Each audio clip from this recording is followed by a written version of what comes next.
Yo, Shortbox Nation, this is Botter, and I'm here to tell you right now that con season starts early this year with the return of Northeast Florida's premier anime, comic book, and sci-fi event, Collective Con. That's right, Northeast Florida's largest pop culture convention returns for its 10th year on March 8th through the 10th at the Prime Osborne Center in Jacksonville, Florida. 10 years of Collective Con, they're pulling all the stops out to make sure this is a can't-miss event. And the guest list they got going, don't even get me started on the guest list. I mean, they've got A-list celebrity guests and voice actors from some of your favorite movies, anime, and video games like Elijah Wood and Sean Ashton, Ray Park, Trisha Helfer, Ross Marquand, Max Middleman, and Bo-Katan herself will be there, Katie Sackhoff. Tell me what other convention is giving you the opportunity to meet Frodo and Sam from Lord of the Rings, Darth Maul, and One Punch Man all under the same roof. Only at Collective Con. And if you're looking to get some of your favorite comics signed, or if you want to get an original sketch from some of the best comic artists in the world, well, you're in luck, because there'll be plenty of comic and creator guests there, like DC comic artist extraordinaire Clay Mann, Harvey Award-nominated illustrator John Taylor Christopher, Marvel and DC cover artist Chris Stevens, and acclaimed Star Wars author Timothy Zahn. They'll all be at Collective Con this year. And if you're looking to bring the family, or if you want to make a weekend out of it, you're in luck, because there'll be so much going on at Collective Con that weekend in the form of vendors, fan panels, video game tournaments, cosplay contests, after parties, and a bunch of fan events. You can purchase single and 3-day weekend passes now using the link in this episode's show notes, or by going to collectivecon.com to book your tickets and hotel. Buy your tickets now, and I'll see you at Collective Con, March 8th through the 10th. Now let's start the show.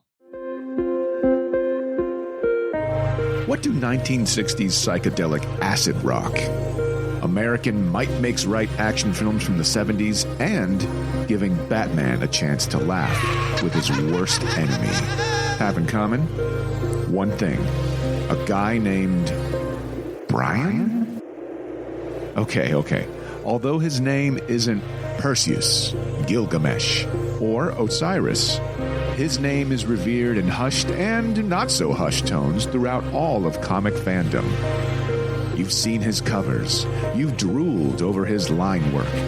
Now, prepare to have the curtain of curiosities drawn back on a name whose very nature is alliteration in the best way.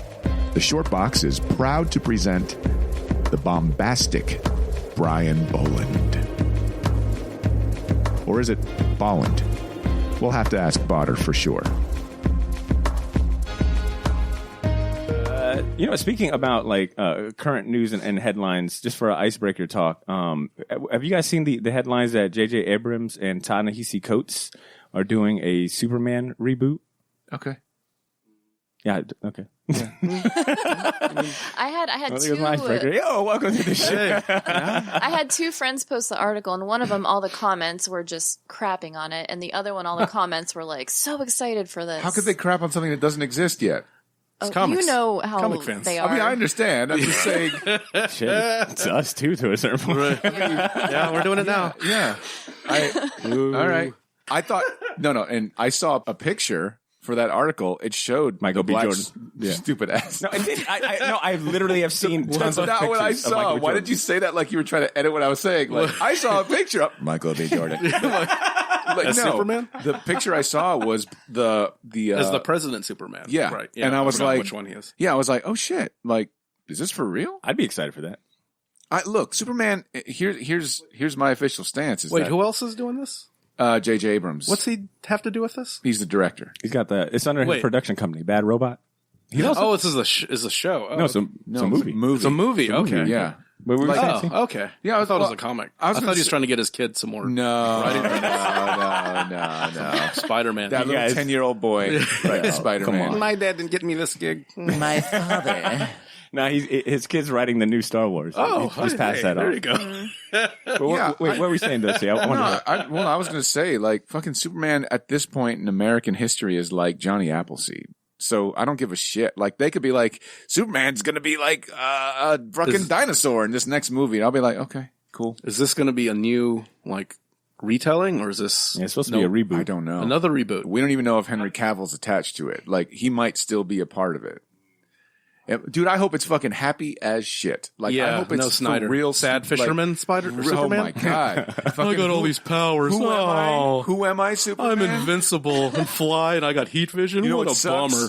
Looking fucking fine as hell. Yeah. Oh, Wait, what? What? Wait, what did you say? I'm so I didn't say anything. ripped. Shut up. No, I guess the surprise for me was that it is such a big leap and gig for Ta-Nehisi Coates to like get all of a sudden based on like his very kind of short comic book career and it being so Marvel focused. Hold on. Let's writing career. Let's Sure, let's sure. look I get it. historically. I'm just saying, like, hold on. The That's very how it first works. Superman movie was written by who? Mario Puzo, the guy that wrote The Godfather. Someone would look and be like, who the fuck? Why would Mario Puzo write a superhero movie? Doesn't matter. Are you a good writer is the question. And Ta-Nehisi Coates is And basically even if a you're good like writer. tangentially related to comics, you're going to get that gig. Sure. You know, even Sure. like Kevin Smith got a shot of writing Superman for making like a dick joke Right. in Mallrats for Right. the Thing. Right. You know, it's like, oh, this guy knows comics. Yep. Give it him. But he's earned this, you know, But, yeah, spot. but everybody's No, for acting sure, like for this new Superman movie is going to be like CB4. You know what I mean? Oh, I hope. Think of that. Like CB4, that'd be awesome. I'm black, y'all. I'm blackity black and I'm black. Yo, if that is Black Superman's intro song, yeah, I'm If it's sold. like Chris I don't give a Rock, shit. What else the movie's about? Chris Rock with a fucked up grill, but with like a red cape. Oh my god, Yeah, I'm here for it. I want to watch it. Yeah, I think it should be good. Yeah. Should be. I will remain silent. Is it? Just because I don't know. I've gotten myself in too much trouble. Yeah. in the Ta-Nehisi past. Coates got credit. I didn't know this, but he got like a actual credit in both one of the Avengers movie. I think it was Infinity War or Endgame, one of those. But for sure, Black Panther, he got like a credit. Like, you know, big shout out to Ta-Nehisi Coates. He's not doing anything with that series, that Wakanda Yeah, series. he is. He's still writing Black Panther, and I think No, I Captain mean America. the Disney Plus The series. show. Oh, I'm not sure about that. He's looking up for him, man. Don't just lie and say you don't know. Don't say you're not sure. That sounds like we lose our credibility. We here at the Short Box know everything. Edit this, Botter. Actually, I think me and you might have seen like very similar cries and praise as well. Polarized. Yeah. Sure, because nobody likes J.J. Abrams. Yeah, Yo, yeah. Like, because they think he fucked Star Wars up, you know. And admittedly, I remain a little bit hopeful, just because when JJ is in charge of a movie where he didn't write it, it'll be good. But if he's both the script supervisor / writer and the director, no good. Does not do well. I've seen a lot of fanboys like, leave DC alone. Like that, leave God. Britney alone. Leave DC alone. Keep Abrams away from our property. And then, of course, like the usual, like, another reboot. I already know Superman's story, but you don't know Black Superman's story. Right. But it's not. Wait, okay. We don't know what it is. Yeah, I'm just curious about some headlines. That's it. Getting us like nice and warmed up. Oh, I see, because Superman can't be super, right? Unless he's white, huh? Is that what you trying to say, Botter? Not at all, but if there's an opening of Ice-T, like this could be with Ice-T? excellent. Can you like imagine? doing the intro? Yo, on a planet far away. On Krypton, son. Yo, Joe motherfucking L took his baby mama and said, look, they about to blow this shit up. They didn't believe my ass, so we got to put this little boy in a fucking space boat and send his ass to Earth. That's Ice-T. Oh, hey, Ice-T just left, guys. Finally. Look, I'm going to tell you right now, this is Finally. going to be a star-studded episode. Oh, wow. So All the excited. way. I had so You know much- what? You're Dave Gibbons. I listened to an interview with him. Did you? Not far off. Not far off. Really? This is my Dave Gibbons. Hi, y'all. It's me. Dave. No, that's not the No? Wait, No. Is he in the Kentucky National Guard? It's me. That's Dave Gibbons. Hey, it's me, Dave Gibbons. I was in Blade Runner. I had to edit out so much of his Alan Moore. Like, there was way more than enough Alan Moore quotes I know what in you're one of talking the about. last episodes. Edit out. Well, if he just writes Red He was Sun, here. That's it's going to weird. be like Superman Red Sun. Just totally throw everyone for a loop. Right. Russian Superman. All right. Ashley, you ready to start this? Yeah. I'm over it. Let's go. I'm sick Let's of you get guys going. already. You, Short Box Nation. Welcome to episode 314. Returning listeners, welcome back. And new friends and first timers, yo, we're happy to have you. My name is Botter, and I'll be your host for this episode. Here at the Short Box, we specialize in a few things, and that's talking about comics, recommending worthwhile entertainment, and of course, interviewing the best creators in the comics occasionally.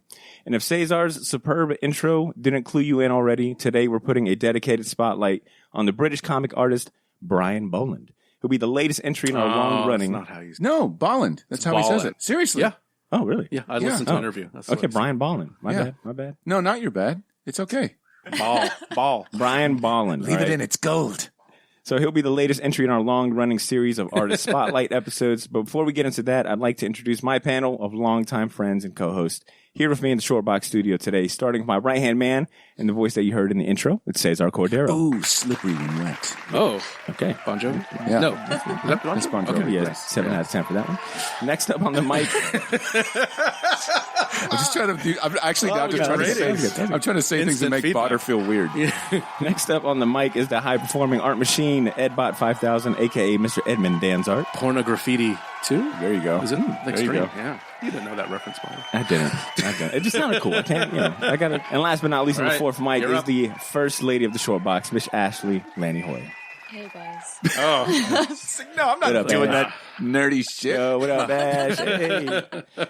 Look, before we get to raving and analyzing the incredible work and career about Mr. Brian Bolland, I'd like to first put the spotlight on some important people who play a major role in helping us keep the lights on. Who are they? Well, good. I'm glad you asked. Yeah, glad you asked. Starting with a comic shop and a proud sponsor of this show, Gotham City Limits. Hey. Jacksonville's premier place for comics, toys, collectibles, and more. If you live in the area, if you ever find yourself passing through Jacksonville, stop by the shop on Southside Boulevard and tell them the Shortbox sent you. Lastly, this podcast is made possible in part by generous donations from our Patreon subscribers. Their contributions help us maintain and improve the show by helping us cover the cost of equipment, podcast bills, and more. And speaking of Patreon and patrons, I'd like to go ahead and give a round of applause for two new members that joined our Patreon community recently, starting with Mr. Jimmy Gonzalez Yay. and Joshua of Grand Rapids. Ooh. Of the Grand Rapids. Yeah. So shout out to Jimmy and Joshua. Welcome and thanks for signing up. To the rest of our listeners, if you're interested in helping us keep this thing going and enjoying some extra podcasts and content, check out our Patreon community by visiting patreon.com/shortbox. And we have so many patrons that if each of you just gave $1, it still would not be a fucking enough. Give us your fucking money right now. We don't have jobs. Please, Jesus, God, give us money right now. respectfully. Respectfully.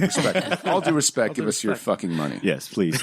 So let's give it up one more time for our sponsor and patrons and get started on another installment of our Artist Spotlight series.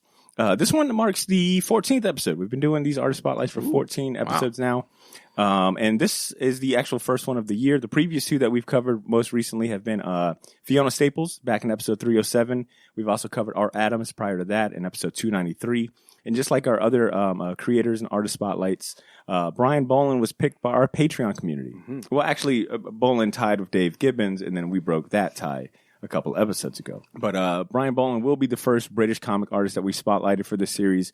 And for those of you hearing his name for the first time, let me lay some groundwork for you guys, right? So Brian Bolland is a British comic. Do I get a point every time? I want the Family Feud X noise to like come up.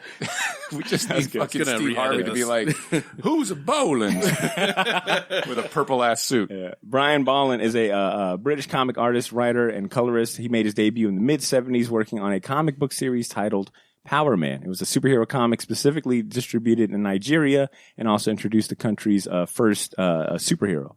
He did this with his good friend and other British comic artist legend Dave Gibbons. Bolland really cut his teeth and made a name for himself on the British comic anthology series 2000 AD, notably for his work on Judge Dredd, where he drew the first appearance of Judge Death and Judge Anderson. Which, that's a fun trivia note. It's based on Debbie Harry. He designed That's cool. Yeah. Damn, I didn't know that. So first appearance of Judge Death and Judge Anderson. His work would soon get, of course, that work would get him the attention of DC Comics, who hired him to do like some initial covers for Green Lantern. And then, of course, that led to his first major American comic work in DC's first 12-issue maxi series, Camelot 3000. And I believe the rough story or premise behind that is like King Arthur brought into modern day to fight an alien invasion, which is pretty sick. Some other highlights from his career in the U.S. market include one of the most revered and acclaimed Batman one-shots ever, The Killing Joke, which he did with his fellow British comic writer Alan Moore. Bolland also ended up drawing hundreds, if not closer to like thousands, of covers for DC Comics series like Wonder Woman, The Flash, Animal Man, and a few more.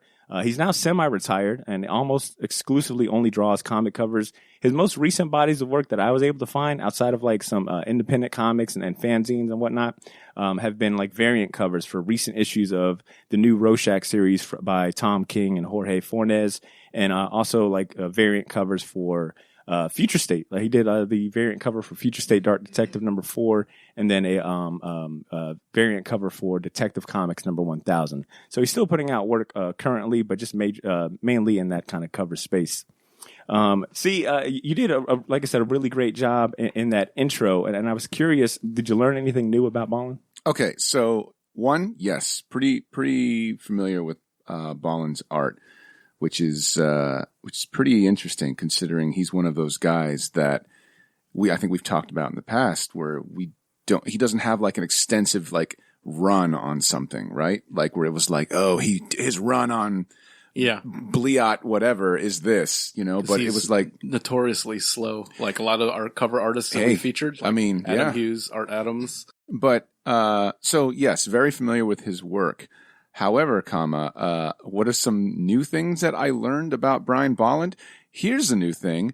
I didn't know what he looked like, and he totally looks like a Brian. I'll just say that. Yeah. Like he 100%. Because you think this guy was like spearheading. He's the figurehead for the British invasion for like comic books. And you look at all the other people that like followed after him. You got fucking Grant Morrison, I'm Scottish and I'm a fucking wizard. And then you've got Alan Moore, who's like, hey, I'm also a wizard who worships Set. I like snakes and more relationships have been spotty.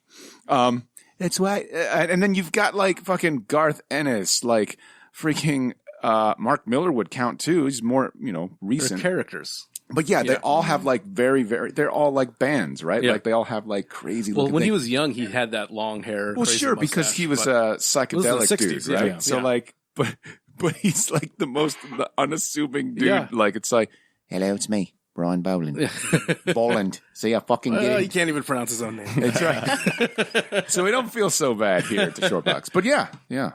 I think that was one of the bigger things I had kind of realized was that he was the first among like all of those names that you that you mentioned, like the British invasion. Yeah. It wasn't, I think like Alan Moore and Neil Gaiman were the initial, but DC started hiring with Brian Bolland. He's the first. Yeah, the first artist. So it was like an artist rather than the writers. And it was like Dick Giordano and Karen Berger basically cherry picked all of 2080's best people.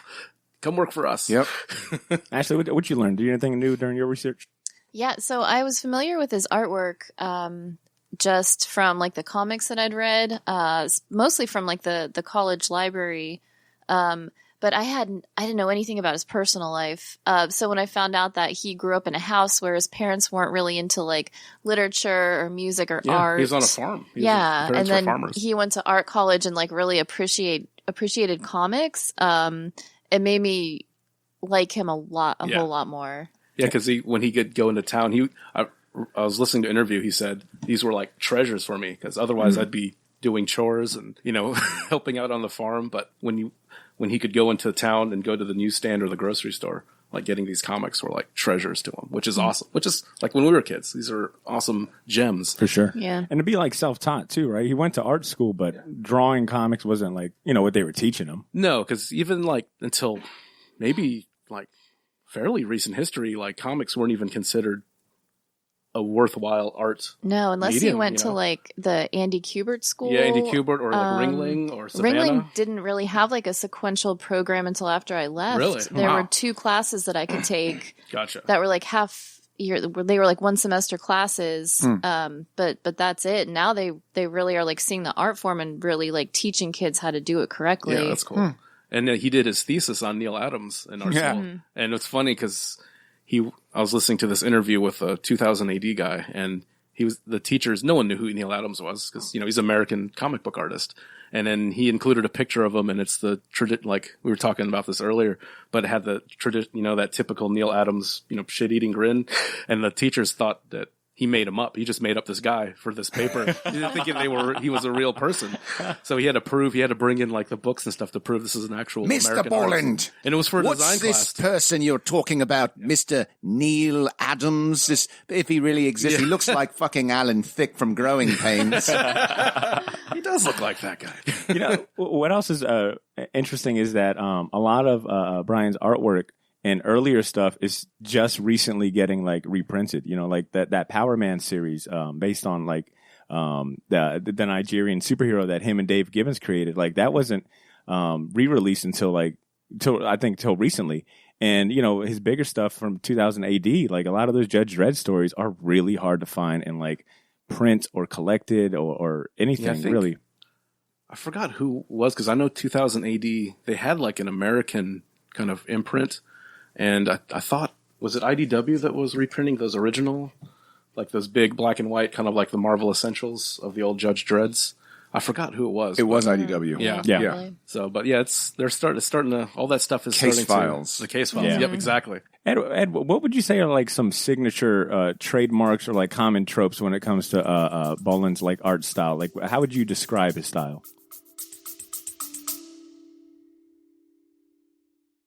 Yo, this is Botter. Sorry for interrupting this episode, but I'll keep it brief. I wanted to let you know about a massive sale we have going on over at the Shortbox store on all of our merchandise and apparel. That's theshortboxstore.bigcartel.com. You can now save 20% off your entire order using the discount code YOO, Y-O-O. So if you've been waiting for the right time to finally buy that gauntlet snapback, or if you ever wanted to buy any of the shirts you see me wear on the podcast, well, now's your chance to get them for a steal. We still have a few sizes left of everything, but they won't last long, and once they're gone, they are gone. And then I mentioned that all of our apparel is screen printed on high quality material. None of that heat transfer or direct to garment stuff. Our shirts are some of the most comfortable ones you'll ever wear, and the hats look even better in person. So wear your support for the Shortbox Nation proudly, knowing that you're going to look damn good doing it. Get to theshortboxstore.bigcartel.com as soon as you can, and don't forget to use that discount code YOO, Y-O-O, to save 20% off your entire order. All of this information can be found in this episode's show notes if you want to get there faster. Thanks for not pressing fast forward. Now back to the show.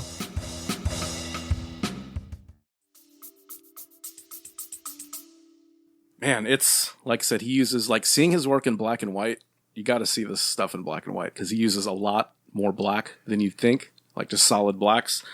It's like very detailed, almost like a photorealistic look, but it's like a lot of contradictions. It's a very clean style, but it's also very detailed, which usually isn't the case if you say something's clean and overly detailed. He's like very meticulous with his, cross hatching. There's, like I said, it's a photorealistic almost look, but not super stiff. So like there's some kind of energy to it. It's like I said, you can see his, Neil Adams, Gil Kane influence, Alex Toth. You can even his stuff like him, and I can see a lot of like George Perez too in like a lot of his the way he does faces and things like that. And like Joe Kubert. So he has like this almost like very refined kind of Silver Age style, in some of his covers. But man, he's just such a technically proficient. And the one thing that I found out is he's been completely digital since 1997. Yeah. Which is that was incredible. Insane. And nerd. Yeah. And it's like, and it was Dave Gibbons who kind of got him onto that. And like I said, Dave McKean, he was a very early Photoshop user, but he was doing it more traditional Photoshop with those collage work with Sandman and his Vertigo covers. But yeah, just the fact, and like I said, he said he hasn't produced a single original comic book art piece since like 1997. Wow. And he's like, collectors don't like it, but it's it's like I could make probably more money if I did originals. You said Dave Gibbons got him into digital artwork? Yeah. So those guys were early adopters, and he's saying that basically his philosophy too is like, it's the computer doesn't do. People think the computer does the art for you. But you still have to draw every line. I still draw traditionally, but, I just draw it on a tablet. I can undo things. I don't have to buy all this supplies. Yeah, you don't have to spend money on fucking $1 million pens and stuff. Yeah, so he went 100% digital, like super, when like even digital coloring was still a very new process. So that blew my mind, because you look at his work and you think, oh, this is on like an artboard with a bunch of black ink on it, and you think this is in a museum or some gallery somewhere selling, has some agent is selling his pieces. And even like when people would ask him about selling prints of his digital stuff, and he just doesn't want the hassle of it. More or less, he's like, if I'm at a show, I'll print some stuff out and sign it, charge $20. But, I'm not going to set up like a mail thing at my house, because he lives out in the country still. He grew up in the country. He's like retired out in the country in England. He's like, he doesn't want to deal with that. It's like, I don't want to print all this and assemble a team of people to mail all this stuff for me. I'm too old. Ashley, what do you think about his art style? And I was curious to hear maybe like your thoughts on like his colors too, because he also colors a lot of his own work. Yeah. So like Ed said, it's really expressive for how detailed it is. And if you look at like his Wonder Woman covers, she just has like these really dynamic poses. You can tell that it's somebody that did figure drawing. Oh, yeah. Just the way that she's drawn. So as far as his coloring goes, because I've seen the Killing Joke, like both versions of it, and his version is it's a lot more toned down, and then the Joker's like lips and gums are like gross. Yeah. They're like wet, and it just adds something like uncomfortable to him. You just look at him and he's just somehow grosser. But I don't know, like he likes to color his own stuff. He likes to ink his own stuff. Do everything himself. He doesn't like handing it off. I was reading that he will make it as detailed as possible so that the inker is literally a tracer. Yeah. Like the inker doesn't get to put any sort of like artistic flair on it. And you can kind of appreciate that. I mean, I think especially being like spending 5 years in art school, it's hard to do something and see it be like transformed. You'd rather just do the whole process yourself. Yeah, I think he's got control. Yeah. He's a perfectionist. Oh, for sure. And a perfectionist, yeah. And just the fact that like he learned how to do all that Wacom tablet stuff, like in the 90s. Yeah, it's those not shitty easy. Little like this big. The tablets were like as smaller than my notebook, and you had to watch there's the like screen. Lag on it. And you're just like it's really amazing. Insane. I have like got to give him props for that. Yeah, well said. She's like, and you guys didn't want to highlight Dave Gibbons. Where would Brian Bolland be? They were buddies. They were school buddies, though. If Dave Gibbons didn't roll up on him like, hi, listen, Mr. Brian, yes, I have this new invention, say. Have you heard of a computer? PC. So one of the main books I was referencing while I was writing my outline was this Art of Brian Bolland book that Image put out. And Dave Gibbons does the introduction, and he's got like this really nice. That's his homie. Yeah, like he writes a beautiful like letter about Brian Bolland, and like seeing him as like I think he kind of saw him as like a little brother, but the little brother that just happens to excel, at everything he does. And he was mentioning a few times, like, I put him on to this, and then I got off it, but he stayed and became a master. And he brought up the computer thing. He was like, I introduced him to doing his artwork on computers. I only stayed for a little bit using that technique and moved on, but he stayed and perfected it.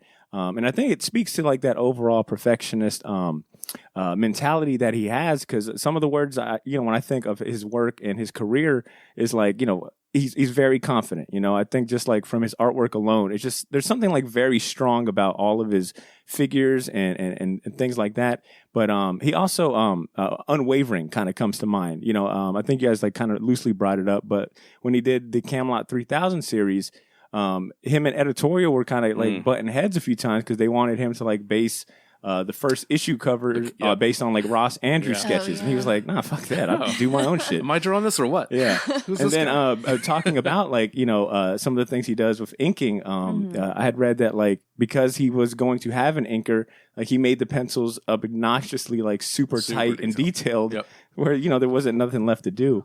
Even more like a little backstory, but like the Killing Joke. I didn't know that. I didn't know that there was two versions of it. You know, one colored by John Higgins. Was it? I think it was John Higgins. John Higgins from Watchmen, because he would just finish working with Alan Moore, and they brought him in. It has that kind of bright, almost like garish pinks, color pinks, scheme. purples, and then Brian Bolland decides, I'm just going to recolor the whole thing. I'm gonna make the grimy lip version.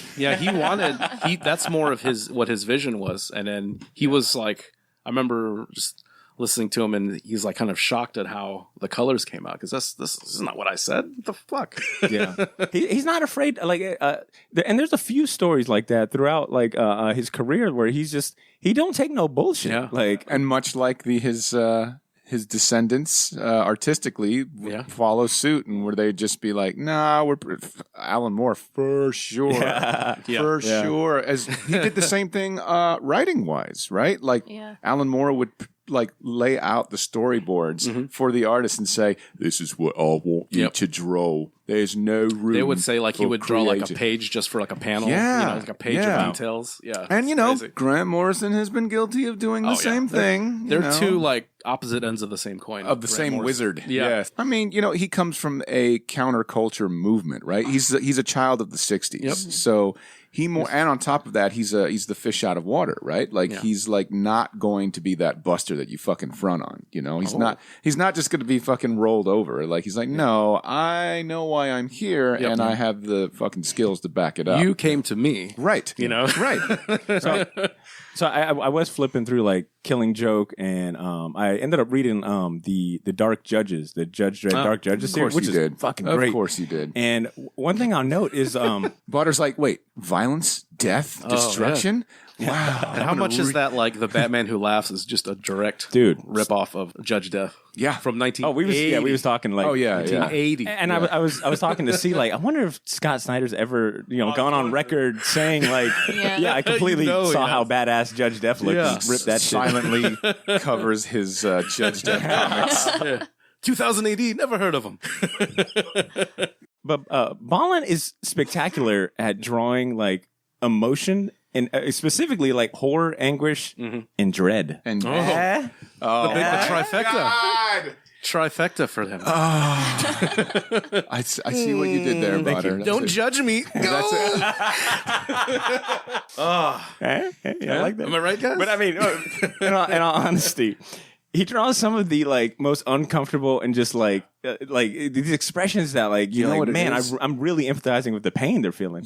When you see somebody do something computer animated or a CG effect where they make someone's face, like in Tron, where it was oh, this doesn't look good, the whole Uncanny Valley thing. Yeah, he manages to it's not a diss, it's a compliment. He manages to create these sort of hyper realistic people to where your brain registers it as detailed and almost photorealistic, but it also is this is wrong.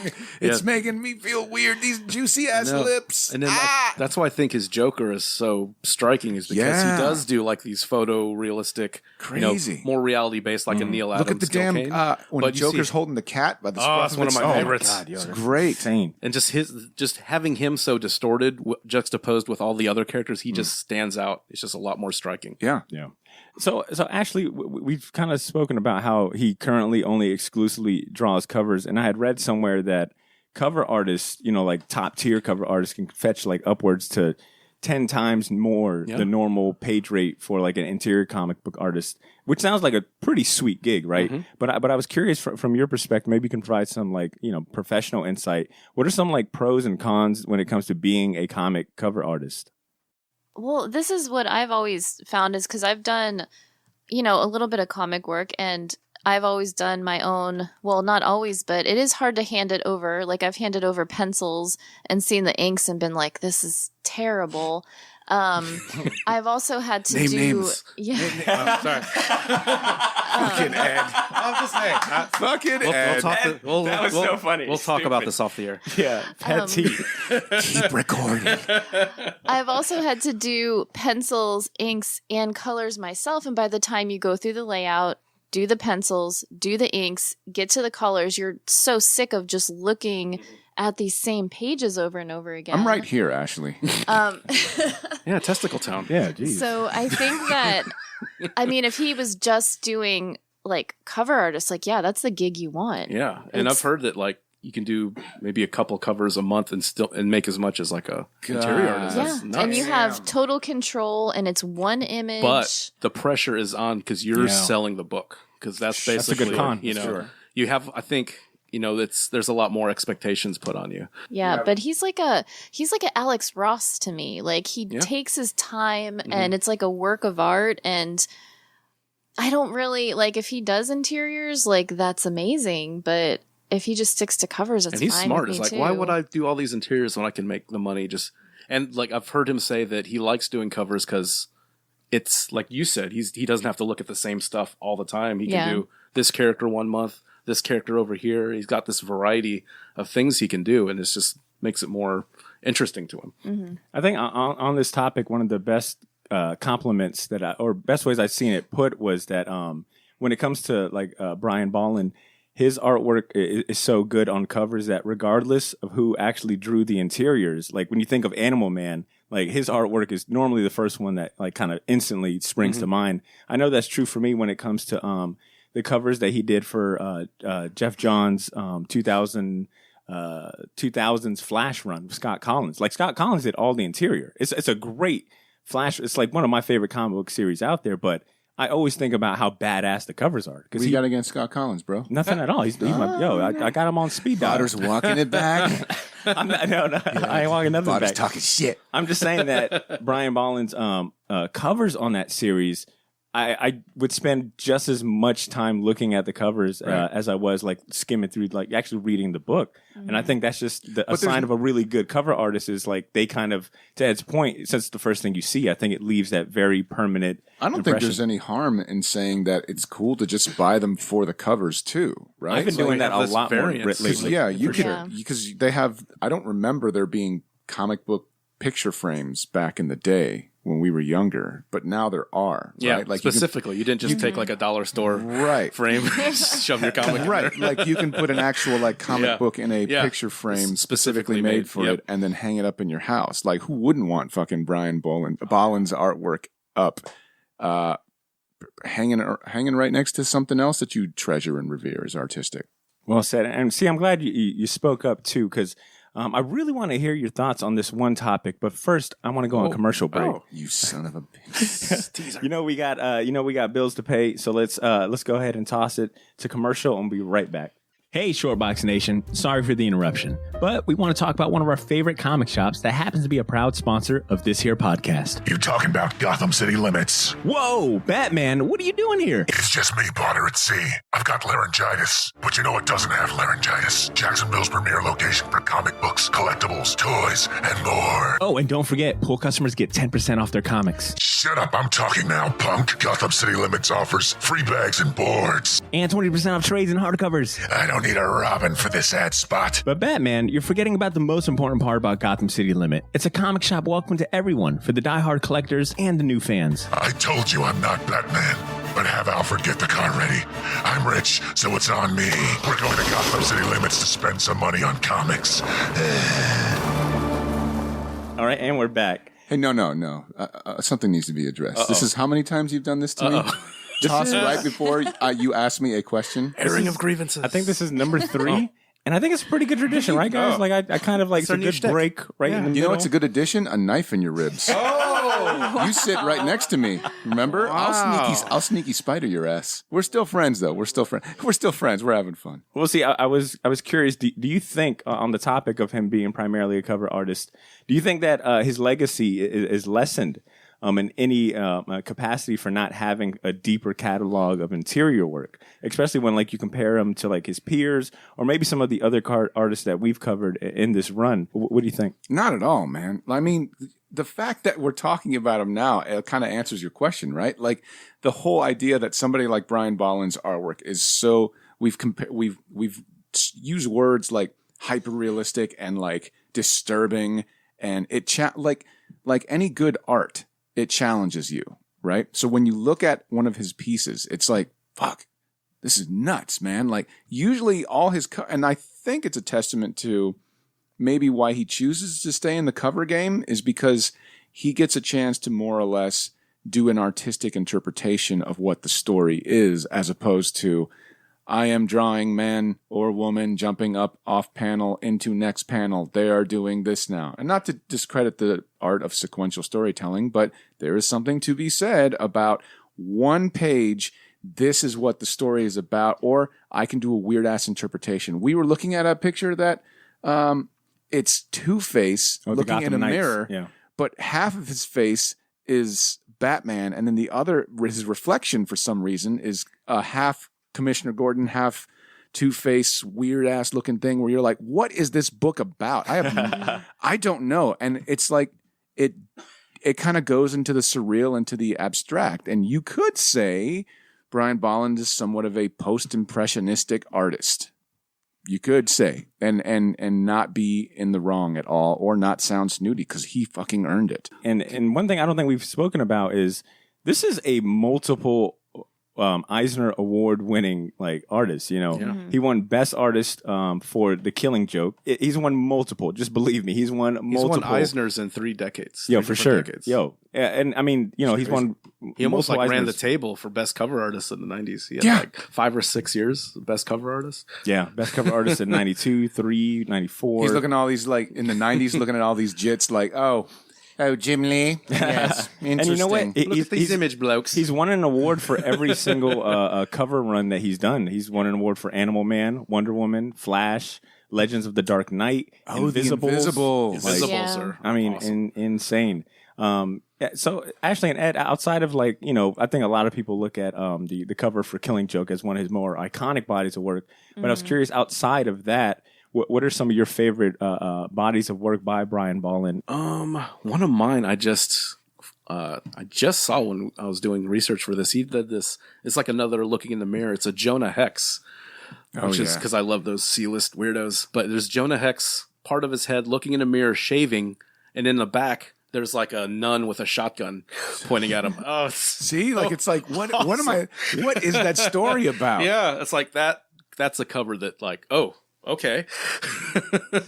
So Camelot was one of those books that they had in the library, and I kind of checked everything out at some point, and I wasn't really sure why that was in there. And it was another one of those ones that I didn't read. I just looked through all the pages, and the artwork in that was insane. And of course, there were crazy delays in that book.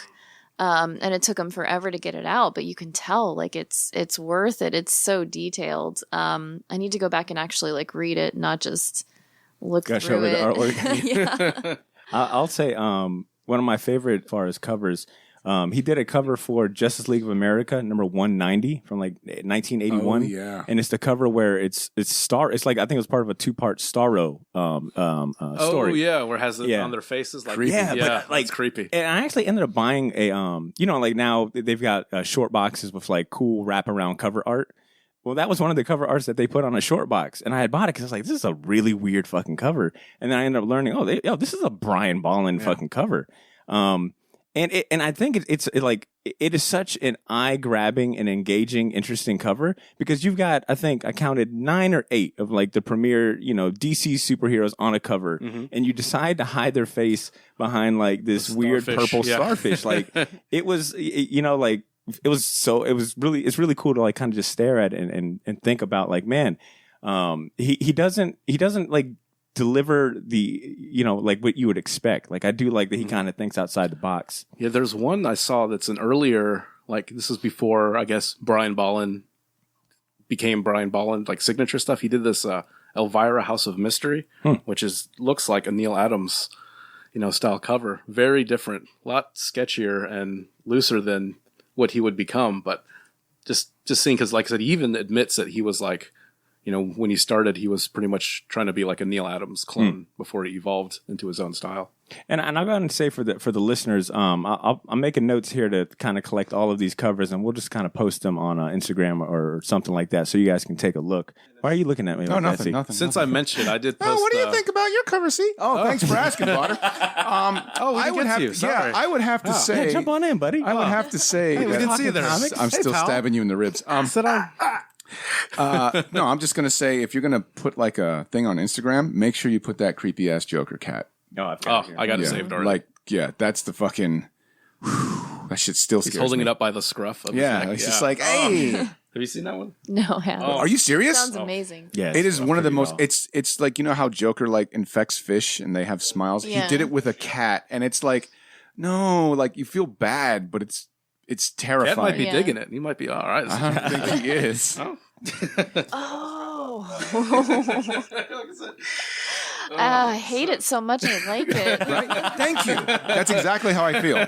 Just before we wrap up, because like I said, he's kind of known for not doing any. I don't know if you guys wanted to go over this, but his like lack of Marvel work is we go How back to his. interesting that we did not cover this. Yeah, so I'm just Well, gonna guys, steer this music back break's in. coming up. I mean, actually, you got something going on today, right? Like you're meeting with Tana. He's a coach or something. Like, yeah, we gotta keep this train moving. No, go ahead. So Ed. he had a couple of bad run-ins with Marvel early in his career, and this is like, Probably his fault. well, let me tell you the story. We'll let the listeners be the judge of this. That was the fucking funniest shit I ever heard. Probably his fault. Like I said, there is probably fault on both sides because he's not a guy that's going to adapt, and this is still, house style Marvel era stuff. It's like, we want you to draw like Buscema, Kirby. We want you to do it in this style. He's not doing that. So he drew a Hulk. He sent them a Hulk piece, for a cover.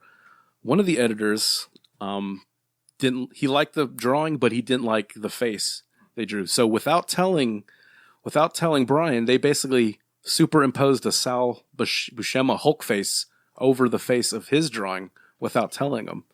That's a FU if I ever heard one. That I think is the Jim Shooter era. And then there's that whole the Sensational Hulk the 14. Sensational Hulk Howard the Duck, where he admits that he was late, but it wasn't too late to go into press. And Yeah. It's like a day or something. Yeah, and then Marvel, poor Mark Texeira, of all artists that are not like Brian Bolland, they get him to kind of redraw this cover based on a rough that he sent them. So the newsstand got the Mark Texeira cover, but then the direct market got, for some reason, they put both.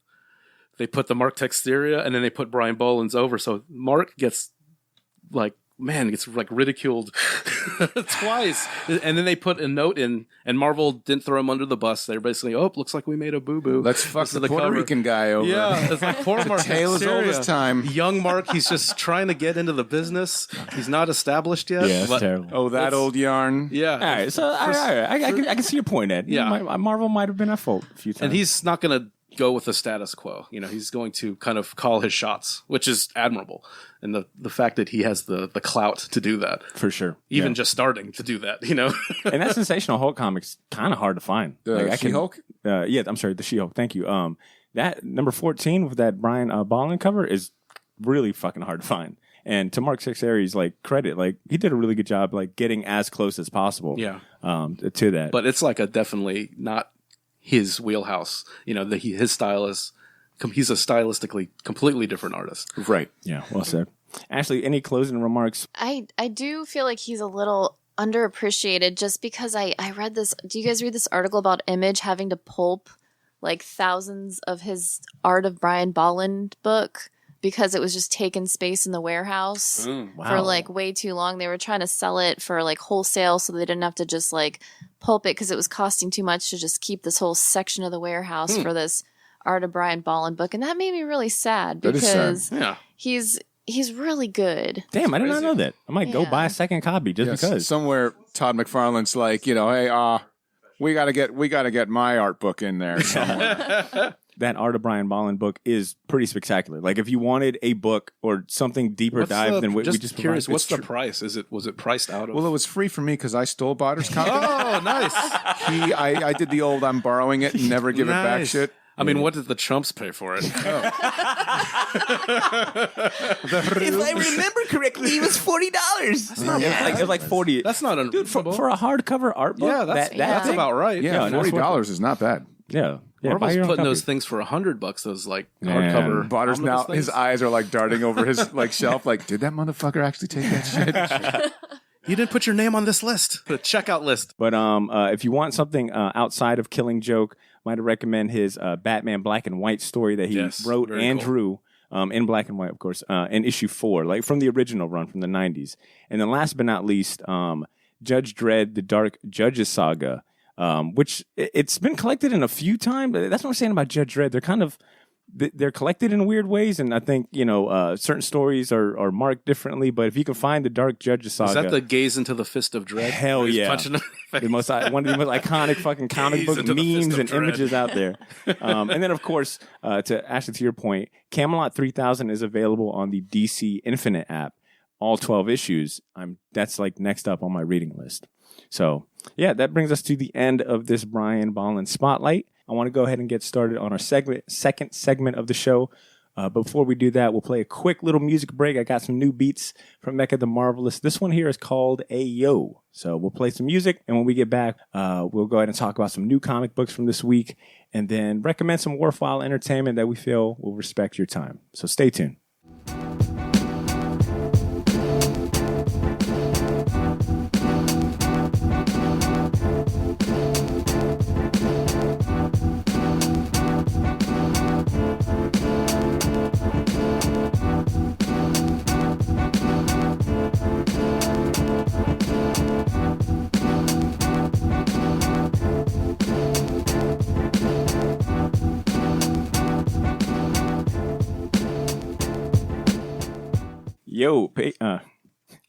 Short. No, you had it right. You're right. I was thinking about our patrons. Fucking I always give got us them on your my mind. money. More money, please. Yo, Shortbox, we're back. Once again, that was a beat by Mecca the Marvelous titled Ayo. Once again, if you want to support or tip the artist, man, check out his Bandcamp, marvelous.mecca.bandcamp.com. I usually include a link in the episode notes, so you can always check that out. I want to go ahead and kick off this second part of the show. Just want to let our listeners know, if you want to chime in, send us something to read, champion, or you got a thought that you want to share with us, shoot us a short email at theshortboxjacks@gmail.com. We got one more piece of business before we talk new comic books, and that is to break the tiebreaker for our next artist spotlight episode. But this one was special, right? So Ed, I should have given Ed you credit at the top of the show, but you were responsible for kind of influencing or suggesting the spotlight candidates for this go round. You were like, hey, let's do a British invasion one, which was fantastic. And then Ashley, you provided the candidates for our next one, which we're going to do a spotlight on comic book colorists. You gave me these names for our patrons to vote on: Marie Severin, Laura Martin, Dave Stewart, and Stan Goldberg. Was that it? Was that the fourth one? Yeah. Okay, Stan Goldberg. So at the moment, the poll had ended, and we got a three-way tie. That's crazy. Yeah, which is pretty cool. So we got a three-way tie between Marie Severin, Laura Martin, and Dave Stewart. And before we do the tiebreaker, I wanted to ask Ashley, how did you go about compiling this list of candidates? So I pretty much had like 7 or 8 on the list, and then I just sort of made it shorter. I mean, my favorite was definitely Marie Severin. I put Stan on there just because he was like a big deal like back in the day. But yeah, I'm really excited to see what you guys are going to vote, because I already know who I want. All right. Dave Gibbons. All right. So among our three-way tie for our next comic book spotlight between Marie Severin, Laura Martin, Dave Stewart, who do you cast your vote for? Marie Severin. Marie Severin. Ed? Same. See? Severin. Okay. So just bear with me. What if we did a part 3 for the Stan Lee one, right? Like, Oh my God, no, Marie Severin all day. I think we've been trying to get dude, we totally fucking bought into. baby. We were like, what's he gonna do? You want to know why we all listen so intently? Because it's more work. Because he was like, all right, now bear with What me, if we? and we're like, what if we? And it's like, fuck, we. You mean 25-part he means series. what if you? Yeah, What if he you? means what if you guys? I shit my pants a little. No, Marie Severin all day. I think we've been trying to do a Marie Severin episode for Yeah. like the last 2 For a minute, spotlights. man. Yeah. So I'm finally glad that we can finally spotlight Marie Severin and talk about her very, very interesting story. And we definitely won't spoil anything here, but you want to talk about a comic book artist with an interesting story and just like, being responsible for doing so much in those early like Marvel days. Yo, Marie Severin all Shit, day. early EC days. fucking Warren. I mean, name it. Yeah, well said. But Marvel is the Right, of course. This is fun. I'm just saying, I just had Marvel on the mind. Marvel. This is one time. So, all right, let's go ahead and go into our new our new segment, man. Let's talk about some new comic books. Let's jump into No Comic Shop for Old Men.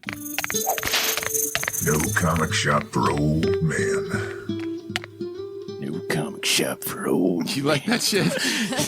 Oh, did you do a bumper for that? Oh, you guys haven't heard the bumper yet? Oh, man, you guys got to hear it. See, yo, that shit is really fucking good. No Comic Shop for Old Men. When it's good. Wow, it's a Macho Man? Right? He means he did it just like so that. bad that it's good. So for you first timers, No Comic Shop for Old Men is our segment where we get to talk about the best new comics that we've recently read this week, and sometimes we crown a winner with ever-changing rules depending on Cesar's mood. Oh, it's about to change again. Now, our tradition when we start this is that we all yell the comic book. Yeah. Or we not yell. Please don't yell. We say at the same time what comic book we're spotlighting. So on the count of 3, 3, 2, 1. Two I don't fucking do one this week. You didn't have one? Nope. Oh. Just say Mortal Hulk. I'm out.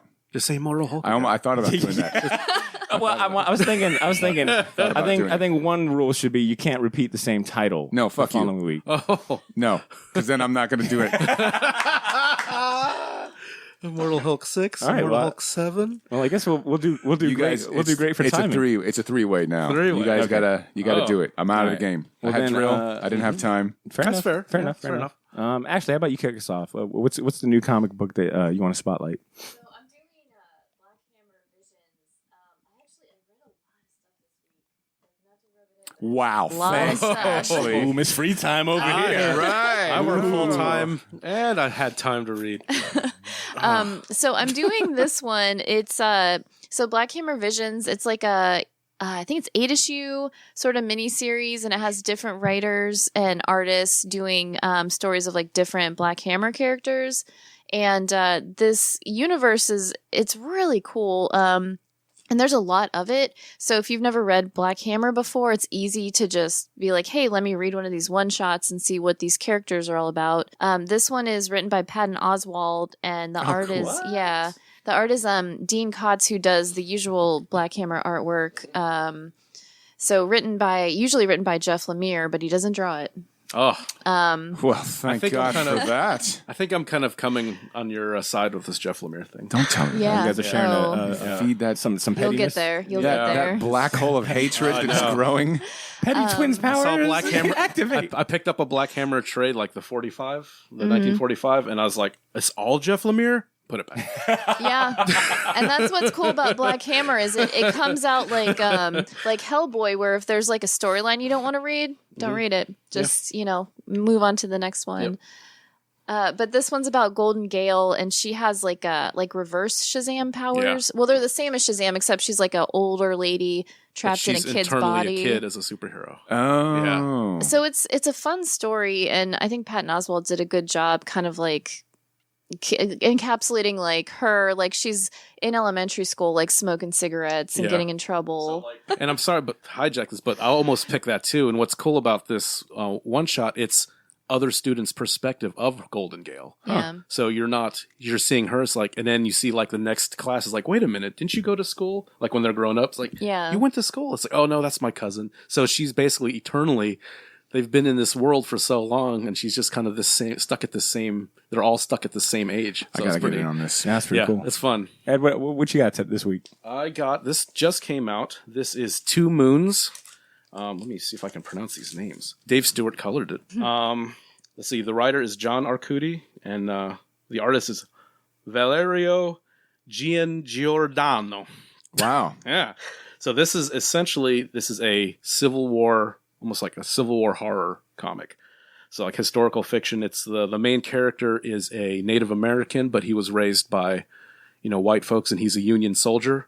And then like he's kind of over it. He's a very kind of he's a great protagonist to have in this, because he's just kind of, he doesn't really fit in this world. But he grew up, he's Native American, but he doesn't have any ties to his roots. So basically, he's starting to get these visions, like these he's seeing visions of like his grandfather, some different monsters and things like that. So like I said, the art is almost like a kind of reminds me of like Timothy Truman. So kind of sketchy. It's like perfect for horror, but it's an interesting concept. And just like the actual setting is kind of, we haven't seen like a real Civil War book in a while. So just Civil War horror ends on a really cool cliffhanger, but I like it. Dig it. Good stuff. The comic I'll spotlight this week, I decided to give the new Eternals line a go because Marvel recently relaunched the Eternals comic book series. No surprise because the movie's coming out, in the next year or two. So I think they're trying to get ahead of it. But they got Kieran Gillen doing the writing and then interior art by Esad Ribic. And I really enjoy Esad Ribic's interior artwork. So I picked it up mainly for like the art, for the art. But I was also curious to see how Marvel was going to reboot such a. I feel like Eternals has kind of always been like that one property that has never really took off. There, I feel like really it appeals like to a in lot the of background. people. Like my dad is a big Eternals fan. Like I think a lot of older Marvel heads, they were around for it. It kind of sticks with them a little more. But I'm happy to report that still kind of find Eternals a little boring as far as like property. Not to say anything bad about the creative team because I think they definitely are trying something new. And essentially the story is that the Eternals had been dead for so long. They're reawakening, and they're in a more modern world where their original purpose isn't really relevant anymore. The Eternals are a group of so it's the original Jack Kirby story. Got it. Like a bunch of demigods that were created by the Celestials to protect mankind, et cetera, et cetera. But in this age of superheroes, is there really any purpose for the Eternals when you've got the Avengers and such? So they kind of like are dealing with those kind of topics, which is pretty interesting. It's just I don't know. This was your pick? I read it. Well, this was something we enjoyed. No, this ain't champion season. Now, okay. No, wait. New rules. Hold on. New rules now. New rules. Yeah. I can pick another shit to bring. Another week. Hold another on. rule. Whoever enjoyed their comic the least buys the worst comic is the winner. You gotta have Scout's honor though. Okay, you can't like I came in here. I was like, I'm gonna keep it 100%. That's fair. I'm gonna keep it 100 with my people. I kind of thought it was something we actually liked. So who won? Okay.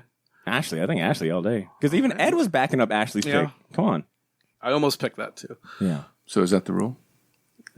Man, you roll over so quick, don't you? Mine's the newest. Jesus, man. If we're gonna go by everybody wins. I'm bought if we're gonna go by newest, this just came out, so I will. I mean, I don't know. I don't know what we go by now. I leave the game for 1 week, and everybody's a bunch of sopping, soggy asses. Just nobody wants to be mad or be the best. Just take Immortal Hulk. Who is better than everyone? I won. Thank you. I won. Whoa. Thank you, Ashley. I read like 12 books. I picked the Ashley best won. First one. Ashley. First off, Ashley, you know what to say, and I don't know why you didn't say it. I'm better than Botter. Yeah. Oh, I like it. She made it brought back personal. the OG. She made it personal. Don't worry. Next week I'm coming in strong. Good shares, everyone. am I. Except for C. Friggin- No, except for Yeah. C. Good job, Ashley. Good job, Ed. Good job, Did I me. just say Immortal Hulk again? I almost did. I really almost did. I almost said Batman Black and White again, but I was like, I've already picked it like twice. I mean, I can't.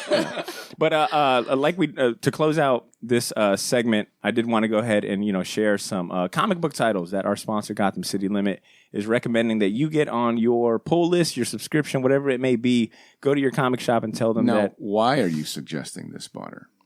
Because Ben feels that these 3 titles that I'm about to share are worth you getting in on before the final order cutoff date goes by, and he doesn't want you missing out, man. Exactly. I've definitely been, especially more recently, I've been in situations where I haven't put a comic book on my pull list, and I go in the week of trying to think I'm smooth and cool, and I can find it on the shelf. Like, ain't nobody reading this. Ain't up on this. There'll be a 4-issue variant. Yep.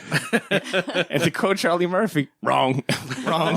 Boy, I've been wrong these last 2 weeks. So Don't be that guy. Exactly. Don't be that guy. Ben is trying to help you out. So here's the 3 titles that he's recommending for the March 8th final order cutoff. So that means you got to get these titles on your pull before March 8th. He's starting out with Beta Ray Bill #1 of 5. That's going to be the Daniel Warren Johnson series that he's doing. Boy. And I cannot wait. That's a good pick. Yeah. So it's spinning out of the events of King in Black. It's Beta Ray in search of his new weapon. Like I said, it's being done by Daniel Warren Johnson, who just recently wrapped up an awesome 4-part DC series, Wonder Woman Dead Earth, right? Yeah. Wait, Beta Ray Bill Dead Earth. That'd be awesome. Yeah. Just put Beta Ray Bill in there. Yeah. So Beta Ray Bill's #1. #2, Power Rangers, man. Untold Heir to Darkness. It's Astronima's villainous true origin revealed. It's a one-shot. And if any of the recent Power Rangers success or just like revitalization in the comic books have been a sign, this will probably be another one that either sells out or people are going to be talking about for a minute. And last but not least, he's recommending you check out Shadecraft. It's going to be a new ongoing Image comic book title. It's got dark tones of like Demon Slayer, plus something is killing the children meets contemporary teen characters. So Beta Ray Bill, Power Rangers Untold Heir to Darkness, and Shadecraft #1. Is that the Scott Snyder Image book? I'm not sure. I kind of wish. Okay. No. That one. I think the one you're thinking about starts like a V or something. Oh, okay. Right? Yeah, I think of Gary Frank, but I think this one's different. So Beta Ray Bill, Power Rangers Untold Heir to Darkness, and Shadecraft are this week's recommendations from our good buddies at Gotham City Limit. With that being said, it's time for our last segment of the show, man. Before we wrap up, we're going to go ahead and do Champion Season.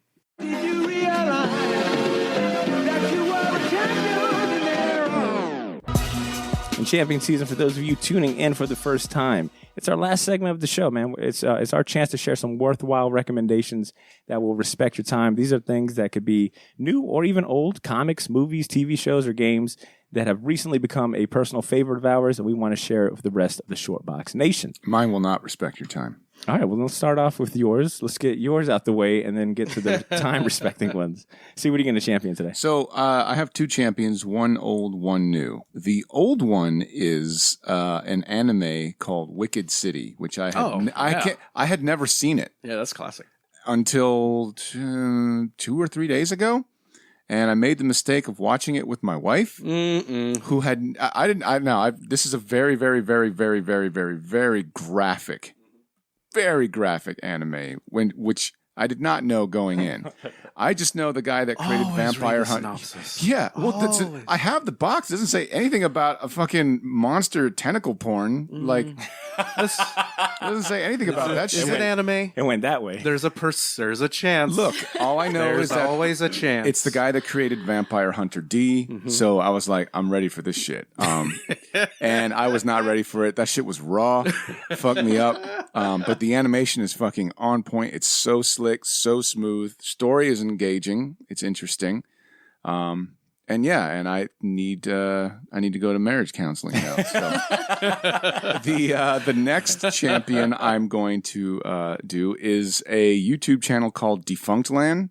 I don't know if you guys have heard about this. Yep. He basically does video documentaries on failed Disney rides or things that were happening. And Malcolm, this is probably for you, dude. If you don't already know about Defunctland, please watch it, because he's done a bunch of content where it's like, hey, did you know that Disney had a band that was outside of Space Mountain, and it was essentially Star Wars meets Kiss, and then like they were like really, really popular in California, and then just completely Disney just said, you don't get any money anymore, and then gone.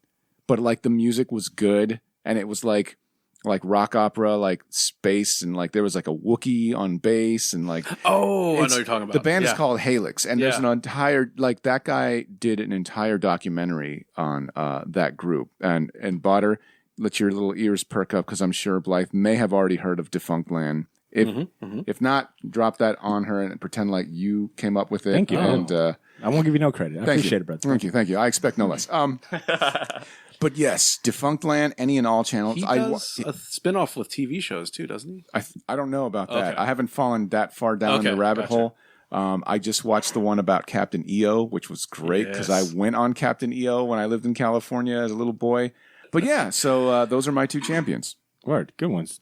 Ed, what you got to champion time? I got a couple. I want to champion just this line from Cartoonist Kayfabe. They just did the Spawn 1. Oh, yeah, I saw that. And they called the Spawn story like Hot Topic Faust, which made me laugh so hard. Yo, hold on, because that's a little edgelordy, even for our friends at Cartoonist Kayfabe. Faust is fucking straight porn. Yeah. But it's good. Yeah, that's good. And I'm going to champion. I talked about it on the last Pilots episode. Patreon exclusive, everybody. Yeah. Give us your money. I heard y'all were talking some serious shit, too. Who said that? Chris, come on, man. Let me get my jokes off. I'm going to champion. IDW has been publishing a lot of turtle stuff, and I just because found of our out- episode. Because of our episode. Better get on it. Thank you, Nickelodeon. We need to get our Nickelodeon checks. But there was a series, a turtle series in the late '90s that was under Image Comics under Eric Larson's studios, and IDW has reprinted it and rebranded it as Teenage Mutant Ninja Turtles Urban Legends. Cool. And if you like Eric Larson, because the art is by is by Frank Fosco, written by Gary Carlson, and it is definitely the Eric Larson, and he inks a lot of this and does a lot of the covers for this run. It's Eric Larson drawing the turtles, and That's pretty sick. the most bonkers shit you'll ever read. Because, like I said, Donatello ends up becoming a cyborg. What the fuck? Raphael gets his face blown off. This is fucking wild. This is It's so wild. Like, the first panel is Donatello being like, and these like cyborgs, like Overkill and Spawn, like these three cyborgs just raid the sewers and just blast the shit out of Donatello right off the bat. And then they have like a cyborg just sitting there, and it like self-destructs and blows half of Raphael's face off. And Splinter turns into a bat for some reason. There's like Savage Dragon is in it, so like there's some Savage Dragon characters. So it's like the Turtles are in the Savage Dragon universe. How much did Kevin Eastman have to do with this? A lot. Yeah, checks out. A lot. Yep. So Checks out. And the only thing I read at this time, and these issues are hard to find, like if you try to find these single issues, but IDW has this basically, they have this first edition. They actually got the original team to come back and finish the last 3 issues because it got canceled. So actually, a few years ago, got them to finish it, and they're going to release a second big volume of the second 13 issues. The first volume is the first 13, and then another 13 issue volume. But it is insane. It's like, and like I said, I've been on this turtle kick since the last Ronin, so this is just incredible. I never read any of this when it came out. I just read the body count stuff with Simon Bisley and Kevin Eastman. But yeah, this is batshit crazy. I love it. Yeah, good stuff. Ashley, what do you got a champion today? So I have a show, and I started watching it, Ed, because you said it was good. Resident Alien. Yeah. I gotta watch it. It is Isn't so it great? good. And It's so I've good. never really been a big Alan Tudyk fan. Like, he just never really, like, grabbed my attention. But Said between between Doom Patrol and this show, I'm on the bandwagon. Like, he's amazing. Like, He's a good guy. every time he laughs in this show, I just like almost fall off my couch. It's so funny. And it's a sci-fi show. So it's like kind of cheesy, but it's really good. What's it like? What's it about? In like a sentence or two. He is an alien pretending to be this guy in a small town. And that's kind of all you need to know. And just his mannerisms and the way that he laughs, so it's funny. just like incredibly awkward and funny. It's so good. That's cool. Okay. I'll wrap us up. I got 2 champions. One is a slew of documentaries on Disney Plus right now. There is the 616 documentary, which is like a Marvel-based one. Jeez, wrap it up. God. Oh, Marvel champion. Go figure. Okay, I'll go quick. Man. Every episode is like a different topic. There's 3 in particular that I'll go ahead and highlight from that 616 series. There is an episode about Japanese Spider-Man that is fantastic. There's an episode about Marvel Legends and action figures called Unboxing that by the time you're done with that episode, your Amazon cart will probably look like mine with like a 4 a 4-digit number of all these figures that you want to buy. And then last but not least, there is an episode that I believe Paul Scheer either writes or directs, but because it's about him finding the most obscure Marvel Comics property, and he lands on Brute Force, which it was a whole eye-opener to me, but it's about him finding the most obscure property. So he's interviewing like Donny Cates, Reginald Hudlin, and a bunch of other like editors and writers to like talk about like some of their favorite obscure titles and characters. But he lands on Brute Force, and it's about him trying to pitch this series to like animation studios, trying to get a toy line out of it. So it's really good. 616 has a bunch of really good episodes. And then last but not least, I want to go ahead and champion the recent news that came out of DC that they're doing a Milestone Comics revival. I think I had championed a few episodes ago that they started to put those original issues of Milestone Comics on the DC Infinite app. So I think they've been rolling it out one per week. So right now you can read like the original Static series up to issue 5, Hardware and Icon. Do you know if they're reprinting those, or is it just digital?